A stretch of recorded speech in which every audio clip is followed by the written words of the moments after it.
पर लिखा है या बिजनेस सरल है लेकिन आसान नहीं दोस्तों। सरल तो है लेकिन आसान नहीं है, इसके बारे में हम लोग बात करेंगे दोस्तों। थोड़ा सा हम लोग समझेंगे। बहुत सारे लोगों को बिजनेस में क्या है ना, बहुत सारी समस्याओं का सामना करना पड़ता है, बहुत सारे लोगों को बिजनेस असंभव लगता है। ठीक है। और एक मैं स्टोरी के थ्रू आपको मैं बताना चाहूंगा ये बिजनेस आपके लिए असंभव है या संभव है। ठीक है। क्योंकि देखो सर, आप इस बिजनेस में उन लोगों को देखो जो ऑलरेडी इस बिजनेस में सफल हो चुके हैं, जो यहाँ से लाखों करोड़ों रुपए बना चुके हैं। वो एक फैक्ट है, रियलिटी है कि ये सब लोग कर चुके हैं। और ऐसे एक नहीं, हजारों लाखों लोग हैं दोस्तों इस इंडस्ट्री में, डायरेक्ट सेलिंग इंडस्ट्री में या अपनी स्वामिनी में 20 से ज्यादा लोग दोस्तों करोड़पति बन चुके हैं। ठीक है। तो उनकी उस फैक्ट को समझो कि जब ये सब लोग बन सकते हो तो आप भी बन सकते हैं। हाँ, इस बिजनेस में चैलेंजेस हैं, समस्याएं हैं, और वो इस काम में नहीं हर काम में है सर। ठीक है। तो अपनी समस्याओं से आप बड़ा कैसे बने, एक स्टोरी के थ्रू मैं आपको बताना चाहूंगा। ठीक है। मान लेते हैं दोस्तों, ये स्टोरी मैंने आपको पहले ही बताई, एक स्टोरी मैं आपको फिर से सुना रहा हूँ। ये स्टोरी आप सब लोग ध्यान से सुनिएगा। ठीक है। मान लेते हैं कि आप अपनी पूरी फैमिली के साथ आप किसी टूर पे जाते हैं। मान लो आप गोवा गए, पूरा पूरा प्लानिंग किया आपने, कार से आप गोवा घूमने के लिए जाने वाले हैं। ठीक है। आप बहुत खुश हैं, आपके बच्चे हैं, और पूरी प्लानिंग आपने कर ली गोवा जाने की। और आप जो है बहुत एक्साइटेड है वहां पे बीच पे घूमने के लिए, और आप घर से निकल गए कार में बैठ के। ठीक है। आपके बच्चे बीवी जो भी हैं, ठीक है, आपके अगर पेरेंट्स के साथ जा रहे हैं, जो भी अपनी पूरी फैमिली के साथ आप जा रहे हैं गोवा घूमने के लिए, और अपनी गाड़ी में बैठ के आप जो भी आपकी कार है उसमें बैठ के आप निकल चुके हैं, बहुत एक्साइटेड है, बहुत खुश है। आपके माइंड में जो पिक्चर चल रही है वो कैसी पिक्चर चल रही होंगी? पिक्चर चल रही होंगी कि वहां पे मस्ती करेंगे, बीच पे नहाएंगे, है ना, बहुत सारी चीजें आप आपके माइंड में चल रही होंगी। लेकिन थोड़ी दूर जैसे आप चले 200-300 किलोमीटर दोस्तों, तो उसके बाद क्या हुआ, आपके जो टायर के जो यानी जो कार के जो टायर हैं वो पंचर हो गए सर। ठीक है। आपकी कार के जो पीछे के दोनों टायर जो है वो पंचर हो गए। ठीक है। अब आपके माइंड में क्या चल रहा है सर? अब आप बताइए, आपके माइंड में वो बात चल रही, क्या वो बात चल रही होगी आपके माइंड में कि यार वो मूवी वहां पे पिक्चर क्लिक करेंगे या नहाएंगे या वहां पे मस्ती करेंगे या कुछ खाएंगे पिएंगे जो भी है, क्या वो चीजें चल रही होंगी? नहीं। वो सारी चीजें आपके माइंड से गायब हो गई होंगी। सिर्फ एक ही चीज चल रही होगी, जो प्रॉब्लम क्रिएट हो गई आपकी लाइफ में।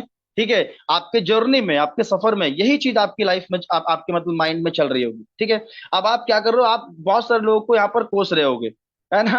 हो सकता है गवर्नमेंट को आप उल्टा सीधा बोल रहे हो। ठीक है। हो सकता है आप खुद को ही बोल रहे हो कि इसी सड़क पे आना था, क्या किसी और रोड से आ जाते। ठीक है। तो ऐसी बहुत सारी चीजें। लेकिन ये प्रॉब्लम की कब क्रिएट हुई, जब आप इस जर्नी पे निकले, जब आप इस यात्रा पे निकले। अगर आप इस यात्रा पे जाते ही नहीं तो ये घटना आपके साथ घटित होती ही नहीं। मैं ये बताने की कोशिश कर रहा हूँ सर, समझ रहे हैं आप? ठीक है। चलिए आगे हम लोग बढ़ते हैं। इसी प्रकार से जब इस बिजनेस में हम लोग ज्वाइन होते हैं, ठीक है, जब हम ज्वाइन होते हैं, ठीक है, तो हम लोग मोटिवेशन में या किसी न किसी को देखकर, ठीक है, या किसी के पे आउट, किसी का अचीवमेंट या बहुत किसी का लाइफस्टाइल देखकर, मान सम्मान देखकर इस बिजनेस में ज्वाइन हो जाते हैं। और हमारे सपने क्रिएट हो जाते हैं हमारे माइंड में कि मैं भी गाड़ी लूंगा, सपने पूरे करूंगा, कामयाब बनूंगा और करोड़पति बनूंगा। ये सारे सपने हमारे माइंड में आके इस बिजनेस को हम ज्वाइन कर लेते हैं। जी हाँ। ठीक है। उसके बाद क्या होता है दोस्तों, उसके बाद जब आगे चलते हैं, जो प्रॉब्लम्स आती हैं, जो चैलेंजेस आती हैं, जो रिजेक्शन आते हैं, ठीक है, तो उसकी वजह से क्या होता है दोस्तों, 90% लोग प्रॉब्लम की वजह से बिजनेस को एग्जिट कर देते हैं, मतलब इस बिजनेस से बाहर चले जाते हैं। क्यों? क्योंकि इस बिजनेस में आना भी आसान और जाना भी आसान, कोई रिजाइन लेटर तो आपको देना नहीं है ना। तो इस बिजनेस में क्या होता है, 90% लोग यानी 100 में से 90 लोग इस बिजनेस को छोड़ देते हैं। ठीक है। मतलब 1 लाख लोग अगर इस बिजनेस को ज्वाइन करें तो उसमें से 90,000 लोग इस बिजनेस को छोड़ देते हैं। सिर्फ 10,000 लोग ही आगे काम करते हैं उसमें। ठीक है। तो मतलब एक एग्जाम्पल दे रहा हूँ। ठीक है। तो वो क्यों छोड़ देते हैं? क्योंकि वो उस जर्नी के, उस जो यात्रा है, ठीक है, इस बिजनेस में जो यात्रा कर रहे हो आप, ठीक है, जो जर्नी तय कर रहे हो, सफलता की जो जर्नी, उसमें जो चैलेंजेस आते हैं उसकी वजह से बहुत सारे लोग क्विट कर देते हैं, 90% लोग। ठीक है। आगे बढ़ते हैं। लेकिन 10% लोग, जो 10% लोग बच जाते हैं, वो लोग क्या करते हैं, जो समस्याएं, जो चैलेंज आती हैं, जो समस्याएं आती हैं उनको चैलेंज के रूप में लेते हैं। जी हाँ। वो उनको अच्छी तरीके से पता होता है इस बिजनेस में कि यार ये जो समस्या आई है मेरी लाइफ में, चाहे वो रिजेक्शन आया हो, ठीक है, चाहे किसी ने मना किया हो, चाहे एक ने मना किया हो, चाहे 10 ने मना किया हो, चाहे 100 ने मना किया हो, वो उनको वो जो रिजेक्शन है वो हिला नहीं सकता। चाहे घर वाले कुछ भी बोल रहे हो, क्योंकि घर वालों को उसके बारे में नॉलेज नहीं, वो अच्छी तरीके से जानते हैं, तो घर वालों की बातें भी नहीं हिला सकती। चाहे बाहर वाले हों, चाहे पड़ोसी हों, ठीक है, और चाहे इस बिजनेस में जो भी चैलेंज हो, ठीक है, उनको सिर्फ और सिर्फ एक ही चीज दिखती है, वो है सक्सेस। वो है इस बिजनेस में जो जो वो सोच के इस बिजनेस में ज्वाइन हुए थे, करोड़पति, लाखों रुपए, मान सम्मान, कामयाबी, वही चीज उनके माइंड में चलती है। और वो सिर्फ 10% लोग होते हैं, ठीक है, जिन जो समस्याओं को चैलेंज के रूप में लेते हैं और आगे उनको चीरते फाड़ते उनको आगे बढ़ जाते हैं। समझ रहे हैं? चलिए, अब अगर मैं आपको बताऊं, जब मुझे इस बिजनेस में प्रॉब्लम आई, ठीक है, तो मैंने किसको फोन किया? हमारे जो मेंटोर हैं, जो हमारे ग्रेट मेंटोर हैं, मिस्टर राकेश राठौर सर, ठीक है। अब अगर मैंने सर को कॉल किया तो सर को मैंने क्या बताया, भाई क्या चैलेंज आते हैं हमारी लाइफ, आप बताओ, ठीक है, इस बिजनेस में क्या प्रॉब्लम्स आती हैं, ठीक है। तो मैंने सर को प्रॉब्लम्स बताई, तो सर ने वही काम किया जो बोला कि सर पहले प्रॉब्लम्स आप लिख लो कि आपकी प्रॉब्लम क्या है। ज्यादातर लोग इस बिजनेस में, अभी जो भी लोग हमारी मेरी आवाज सुन रहे हैं, इस ट्रेनिंग को अटेंड कर रहे हैं, तो उनको क्या प्रॉब्लम्स आती है, मैं भी आपसे यही बोलूंगा दोस्तों, आप प्रॉब्लम्स को लिखो, ठीक है। प्रॉब्लम सबसे पहले क्या आती है दोस्तों? लिस्ट खत्म हो गई है, यही प्रॉब्लम्स आती है, ठीक है। लेकिन हम इसको प्रॉब्लम को ओवरकम नहीं कर पाते हैं, ठीक है। लोग प्लान नहीं देखते हैं, मैंने ये बोला सर को, मतलब मेरी लिस्ट खत्म हो गई है, बोला लिख लो। लोग प्लान नहीं देखते हैं, बोले लिख लो। लोग जुड़ नहीं रहे, उन्होंने कहा लिख लो, ठीक है। ये सारी चीजें, चैलेंजेस, पे आउट नहीं बन रहा है, ये सारे चैलेंजेस बिजनेस में शुरुआत में आते हैं, ठीक है। घर वाले ताने मारते हैं, ठीक है। उसके बाद क्या है, मार्केट नेगेटिव है, ये प्रॉब्लम्स मैंने बताई, ऐसी ऐसी प्रॉब्लम्स है, ठीक है। तो अब उन्होंने बोला कि एक तरफ अपना ड्रीम लिखो, ठीक है, ड्रीम और नीड, ठीक है, कि आप इस बिजनेस में ज्वाइन क्यों हुए थे सर, ठीक है, क्यों ज्वाइन हुए थे इस बिजनेस में, ठीक है। तो मैंने कहा, अब मेरे सामने जो मेरे ड्रीम्स थे, जो नीड थी, मेरी जरूरतें थी, जो इस बिजनेस में मैं पाने के लिए आया था, उनके सामने ये चैलेंज, ये समस्याएं कुछ भी नहीं थी, एक मात्र एक धूल के बराबर भी नहीं थी सर, समझ रहे हैं, ठीक है। तो अब उन्होंने पूछा, सर ने पूछा कि इन दोनों में से सबसे मुश्किल कौन है, मतलब सबसे मुश्किल क्या है, सबसे ज्यादा मुश्किल क्या है, ठीक है।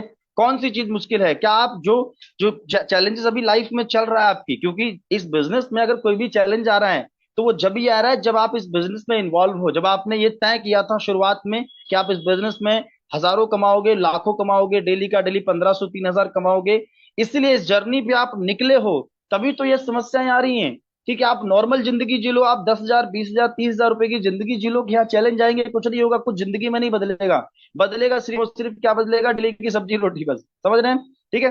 तो उसमें क्या कुछ चैलेंज आएंगे? कुछ नहीं आएंगे सर, ठीक है।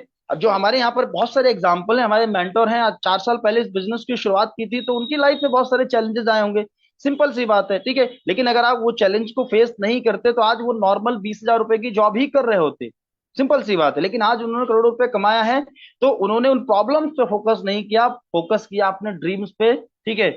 मैं बता देता हूँ, या प्रॉब्लम्स जो भी चैलेंजेस बिजनेस में आपको आते हैं, चाहे रिजेक्शन हो, चाहे कोई मना कर रहा हो, चाहे लोग ज्वाइन नहीं हो रहे हो, चाहे लिस्ट खत्म हो गई हो, जो भी इस प्रॉब्लम आ रही है, वो इस प्रॉब्लम का हिस्सा है। और जो भी ये प्रॉब्लम्स मैंने बताई, जो मुझे प्रॉब्लम आई, और हर एक प्रॉब्लम का, हर एक प्रॉब्लम का सोल्यूशन आपको मिलेगा सर, और है, ऐसा कोई सवाल नहीं दुनिया में जिसका जवाब ना हो, ठीक है। आपको हर एक प्रॉब्लम का सोल्यूशन मिलेगा, अगर आप चाहेंगे तो, ठीक है। चलिए, ठीक है। उसके बाद में दोस्तों, यहाँ पर मैं देखता हूँ, यहाँ पर आगे मैं बताना चाहूंगा आप सब लोगों को, ठीक है। आपके आसपास में कितने लोग हैं जो 1 लाख रुपए महीना कमाते हैं? मेरा सवाल आपसे है, आपके आसपास में कितने लोग हैं जो 1 लाख रुपए महीना कमाते हैं, ठीक है। चलिए, तो यहाँ पर देख सकते हो दोस्तों, आपको आपको वो काम करना है, ठीक है, जो 99% लोग नहीं कर पाते हैं। मतलब आपको क्या काम करना है, जो 99% लोग कर ही नहीं पाते हैं, ठीक है। मतलब अगर इस बिजनेस की बात करूं, ठीक है, तो आप क्योंकि लाखों रुपए कौन कमाता है, अगर आपके आसपास में देखोगे तो बहुत कम लोग होंगे, ठीक है। 100 में से एक इंसान होगा जो लाखों कमाता होगा, और कमाता जब होगा जब उसने करोड़ों रुपए इन्वेस्टमेंट कर रहे होंगे, तब वो लाखों रुपए कमा रहा है, ठीक है। अब आपकी चॉइस है सर, ठीक है, आप 40 साल 40 साल नौकरी कर रहे हैं, ठीक है, या दुकान दुकान करें या बिजनेस करें, वो आपके ऊपर डिपेंड करता है सर, ठीक है, आप क्या करना चाहते हैं, ठीक है। चलिए, आगे एक चीज और बताने वाला हूं, यहाँ पर फोकस, ठीक है। अब एक चीज समझ लीजिए दोस्तों, जब भी आपका फोकस आपकी प्रॉब्लम पर होता है, तो आपका सपना आपको धुंधला दिखाई देता है। और जब भी आपका फोकस, ठीक है, सॉरी, जब भी आपका फोकस प्रॉब्लम पर होगा, तो आपका सपना जो है वो धुंधला नजर आएगा, आपको नजर ही नहीं आएगा, सिर्फ आपको प्रॉब्लम ही नजर आएगी। और जब भी आपका फोकस जो है दोस्तों सपने पर होता है, आपका जरूरतों पर होता है, ठीक है, क्योंकि अगर आपको प्यास लगी है, भूख लगी है, तो आपका फोकस भूख और प्यास पर है, प्रॉब्लम पे नहीं होगा। आप कुछ भी करके जो है उसकी व्यवस्था करोगे, ठीक है। तो जब भी आपका फोकस आपके सपने पर होगा, तो आपको प्रॉब्लम धुंधली नजर आएगी, ठीक है। आप समझ लीजिए, आपको फोकस कहाँ करना है, प्रॉब्लम पे फोकस करना है या सोल्यूशन पे फोकस करना है, जी हाँ। चलिए, हम लोग आगे बढ़ते हैं। अगर आपके जीवन में बड़ी समस्या है, तो इसका मतलब है सिर्फ, इसका मतलब यह है सिर्फ कि आप अभी छोटे हैं। मतलब अगर आपके जीवन में कोई भी इस बिजनेस में चैलेंजेस आ रहा है, ठीक है, और आप बार बार उससे ओवरकम उसको नहीं कर पा रहे हैं, अगर आप हार मान रहे हैं, या आपको लगता है कि यार गिव अप कर दो, तो इसका मतलब दोस्तों आप अपने आप को छोटा महसूस कर रहे हैं। आप अपने आप को बड़ा बना लीजिए, आपकी समस्या ऑटोमेटिक छोटी हो जाएगी, जी हाँ। आप अपने आप को बड़ा बना लीजिए, आपकी समस्या ऑटोमेटिक छोटी हो जाएगी। चलिए, आगे बढ़ते हैं। अभी हम लोग दोस्तों बात करेंगे दोस्तों ड्रीम के ऊपर, ठीक है। जितने भी हमारे पार्टनर हैं आप सब लोग फोकस रखिएगा, ठीक है। क्योंकि अगर आपको अगर आपको सर की कोर टीम में आना है, ठीक है, जो शाम को जो सुबह सॉरी 7 बजे हमारी जो ट्रेनिंग होती है मॉर्निंग में, ठीक है, तो उसमें आना है तो आपको बेसिक में एक्सपर्ट बनना पड़ेगा। बेसिक में बहुत सारी चीजें बताने वाला हूँ। एक अच्छा सा दोस्तों आपको ड्रीम सेट करना है अगर आप इस बिजनेस में न्यू हो ये, और ये बिजनेस में ज्वाइन करने के बाद, ये बिजनेस में हमारा पहला स्टेप होता है, ठीक है। अगर आप इस बिजनेस में ज्वाइन हो तो पहला स्टेप आपका क्या है, एक ड्रीम आप बनाओ। पहले तो आपके ड्रीम है, और ड्रीम में से कोई भी एक आपका जो है उसमें से कोई भी ड्रीम को उसको गोल में कन्वर्ट करो, ठीक है। एक स्मार्ट अपना गोल बनाओ। स्मार्ट को एक वर्डिंग से मैं आपको बताऊंगा, स्पेसिफिक। एस का मतलब है स्पेसिफिक, मतलब क्लियर कट, ठीक है। मतलब आपका क्लियर होना चाहिए। ज्यादातर लोगों का क्लियर ही नहीं होता है गोल दोस्तों। मैं आपको बता दूं, आपने दशरथ मांझी जी का नाम सुना होगा, ठीक है। दशरथ मांझी जी ने एक बार जो है उनको क्लियर, उनके माइंड में एक चीज क्लियर हुई। उन्होंने पहाड़ को खोद खोद के रास्ता बना दिया, क्योंकि उनके माइंड में एक चीज क्लियर थी कि यार उस पहाड़ की वजह से, क्योंकि रास्ता था नहीं, तो उनकी जो वाइफ थी उनकी डेथ हो गई थी। वो टाइम पे उनको मेडिकल जो है नहीं मिल पाए, है ना, मेडिकल इमरजेंसी थी, है ना। तो उसमें क्या हुआ, तो दशरथ मांझी जी ने कहा कि आज मैं अपनी पत्नी के उसमें ये जो है ना काम शुरू कर रहा हूँ, ठीक है, लेकिन कब इसको मैंने और लोगों की भलाई के लिए मैंने इसको कर दिया मुझे पता ही नहीं चला। और उनको माइंड में एक चीज क्लियर थी कि ये रास्ता मुझे, ये पहाड़ को खोदना है तो खोदना है, बनाना है रास्ता तो बनाना है, ठीक है। मतलब एक क्लियर कट उनके पास में, स्पेसिफिक उनके पास में गोल था उसको करने का, ठीक है। चलिए आगे हम लोग बढ़ते हैं दोस्तों। एम का मतलब मैनेजेबल। आप उसको मापने योग्य होना चाहिए आपका ड्रीम, ठीक है। जैसे मान लेते हैं कि आपने कोई भी ड्रीम 3 महीने का एटलीस्ट आप यहाँ पे बना के चलो, ठीक है। अगर आप गोल्ड बन गए हो तो 3 महीने का बनाओ। अगर आप गोल्ड नहीं बने हो तो सबसे पहले अपने गोल्ड बनने का एक जो है गोल बनाओ, है ना, कि आप गोल्ड कब तक बनोगे इस बिजनेस में, ठीक है।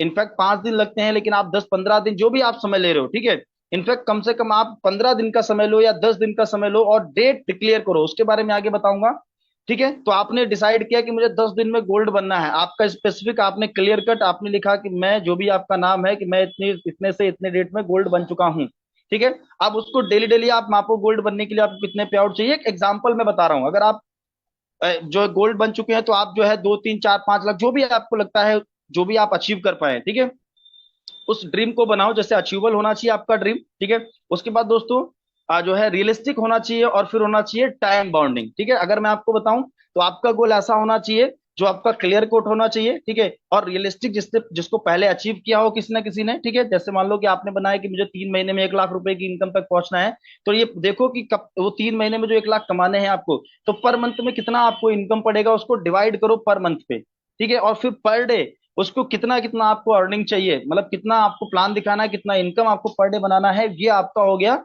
क्लियर। और आपके टाइम बाउंड करना बहुत जरूरी है गोल को। टाइम बाउंड नहीं करते हैं, बहुत सारे लोग टाइम बाउंड नहीं करते हैं, इसलिए उनका गोल अचीव नहीं होता है सर। टाइम बाउंडिंग का मतलब यही होता है कि तरीके से मैं अगर आपको बताऊं, आपका मान लो बच्चा है और स्कूल में पढ़ रहा है, ठीक है, मान लो 10वीं क्लास में पढ़ रहा है, और आपका बच्चा है, बोले पिताजी मुझे 10वीं पास करने के लिए मुझे कम से कम 3-4 साल दे दो आराम से, तो आप क्या बोलोगे, ठीक है बेटा आराम से करो जाके, ठीक है। तो आप उसको क्या बोलोगे, बोलोगे बेटा 10वीं के लिए, थप्पड़ भी मार दोगे उसको, बोलोगे 10वीं के लिए सिर्फ और सिर्फ 1 ही साल लगता है, ठीक है, क्योंकि वहां पर टाइम बाउंडिंग है, वहां पर 4 साल नहीं लगते 10वीं करने के लिए या 5वीं करने के लिए, ठीक है। तो इसी तरीके से हमें टाइम बाउंडिंग करनी है। टाइम बाउंडिंग से हमें ये पता रहता है कि अभी कितना समय बचा, और ज्यादा हम एफर्ट लगा सकते हैं। तो एक अच्छा सा स्मार्ट अपना ड्रीम सेट करो सर, ठीक है। उसके बाद दोस्तों थर्ड सेकंड नंबर पे हमारा जो आता है वो आता है लिस्ट। जैसे मैंने चैनल को अवश्य सब्सक्राइब कर लें। सेफ शॉप डायरेक्ट दिल से। मिलते हैं अगले वीडियो में। धन्यवाद। जय हिंद।